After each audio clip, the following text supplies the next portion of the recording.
Hello guys, what is up and welcome back to another video. Anyways, as you saw that little intro that basically introduced what are the functions of this car. So so let me tell you about them more in detail. So the couple things we saw, first one was 4-speed remote control speed gearbox.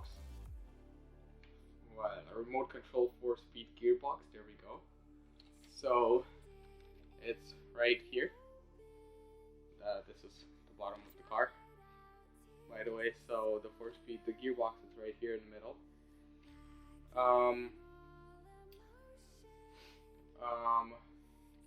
Then we saw, well, I mean, there's nothing interesting in the battery box, is there? It's just the back of the car, you know, like this right here. There's nothing interesting. That 2 IR receivers, I needed to because of the amount of remote control functions it had. Same as the remote has 2 IR, how are these called again? Remotes. There you go. In that intro we also saw, talked about the suspension, and you can see it's a bit like this, but it's full double wishbone independent suspension on each wheel, as you can see from up closer.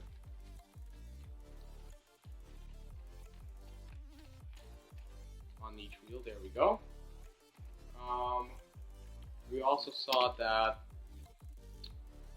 it is a 4x4, and as you can see, there's this axle right here going through the full car from one differential to the other, and it connects here to the gearbox. And yeah, the 2 axles go through a differential, so that's nice, yeah.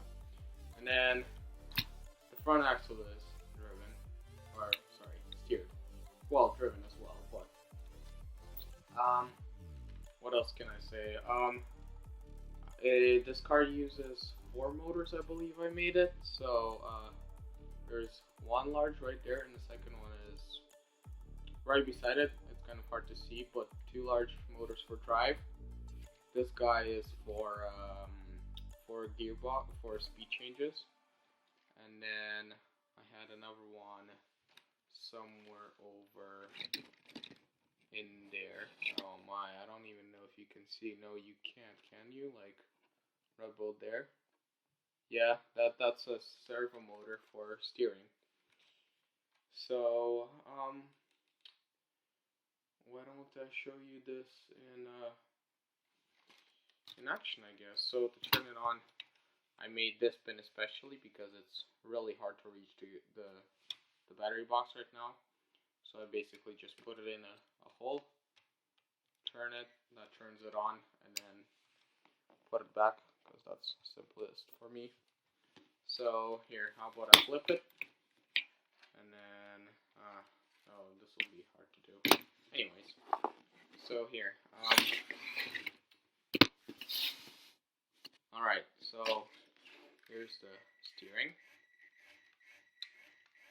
As you can see, this is for steering, so you can see, and then drive. I believe this is right now 3rd speed, and then let's switch to 4th, and actually I'm gonna show you exactly how I did that from the side here. So you can see that right there, and there's another one underneath. And you probably, yeah, you can't see that one, but here is the 4th speed changing, and just one more click, I believe. No, this is good. This is good. So that changed. That just changed the 4th speed, and yeah, this is 4th.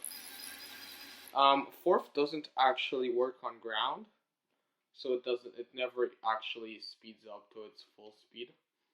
This is why I always use 3rd, but that's okay. And then and then first, which is really slow, and stop, and second. So let's switch back to third. The intro was also made in third speed, just so you guys know. And you can see how the drive works or how the steering works as I'm driving.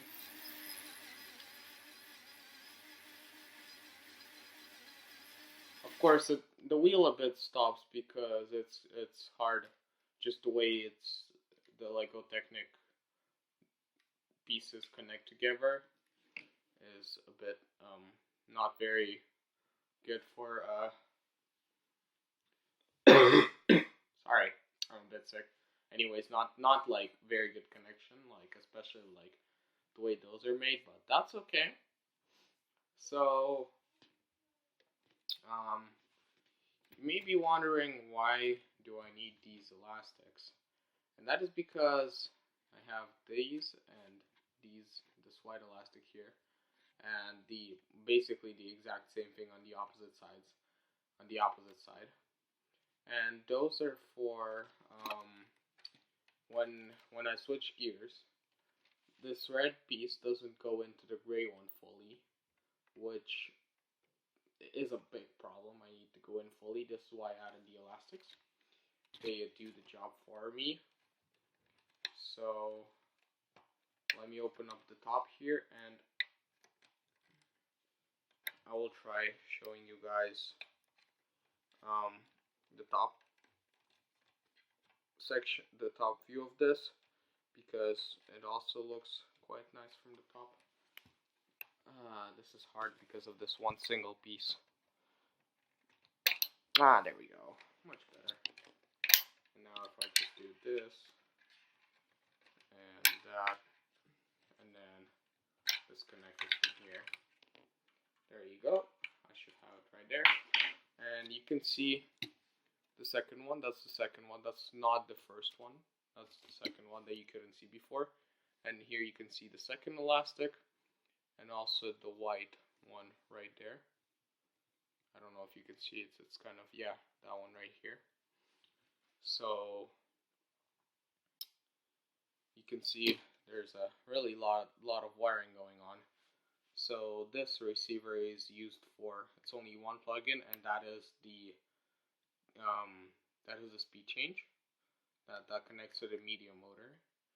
And then the two large motors plus the servo motor in front right there, you can see it better from this angle, are connected to this receiver on the side, which I just fit there because it fit there. It fit there really nicely, so I was like, why not put it there? And it turned out to be quite nice. So that's that. Let's close that up because I don't really like how it looks like when it's opened. You know, it looks much better when it's closed. A couple facts on this.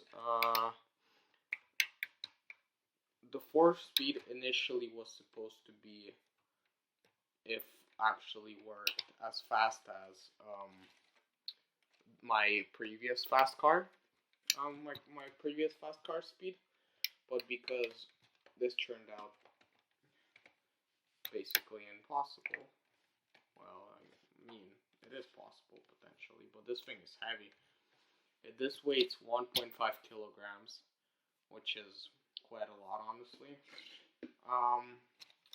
You can see I used one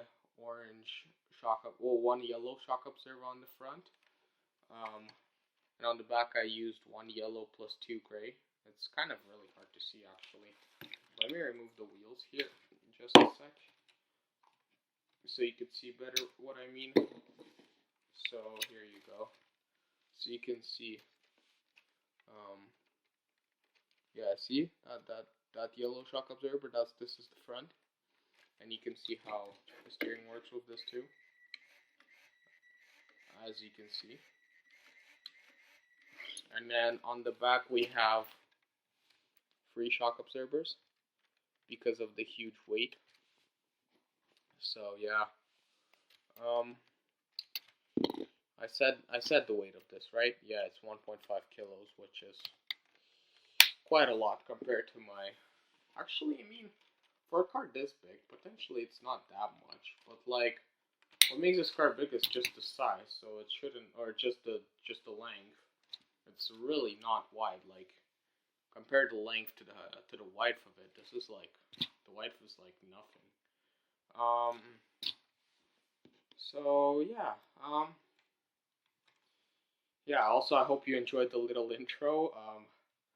I will be trying to make those for more cooler builds if I build any. So,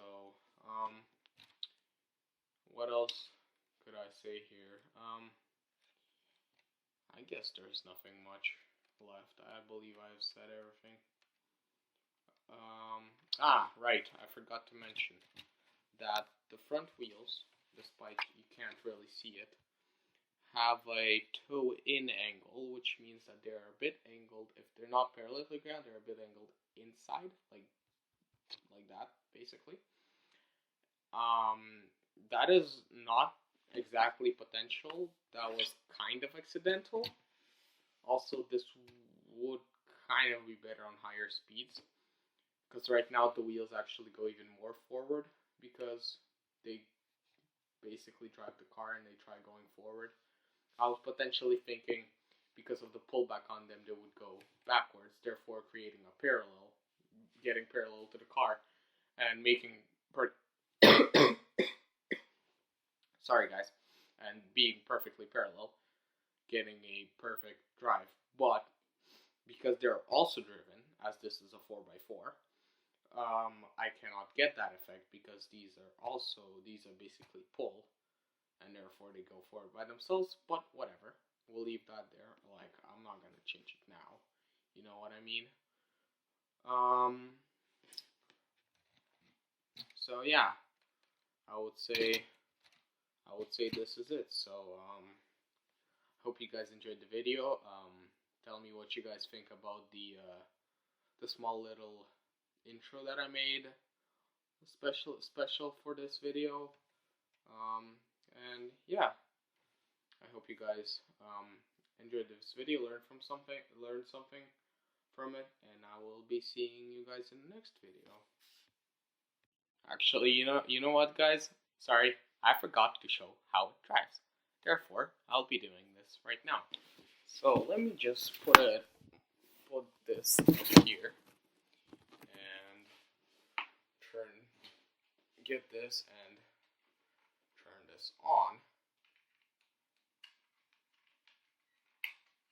I just want to show you that it's fully potential of driving, because like, also you can't change speeds while driving.